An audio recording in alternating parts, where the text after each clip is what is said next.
What you can also do inside of Microsoft Windows 11 is you can create shortcut icons and link them to particular websites. So to do that, first of all, I'm going to right click on my desktop. Then you can right click anywhere in the File Explorer as well and do the same process. So I'm just going to go around and go to new after I select that and click on shortcut.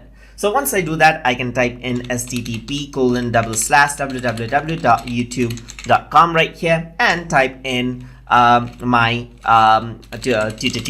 YouTube address just like this. So once I do that, I can press next, and over here I can type a name, that is I can type in a shortcut over here as well. So I'm just going to go around and type in TutorTube, and I'm going to click on finish. So I have an icon right here. So this is what I have. So if I were to go around and then double click on this, then what happens is that my YouTube channel opens up in the browser, as you can see right here. You can do the same with other with other web pages as well, and then you have quick shortcuts to your favorite websites. And that is how you can create icons and then use them as shortcuts for websites inside of Microsoft Windows 11. So hope you guys learned something as always. And as always, please like, comment, share, and subscribe.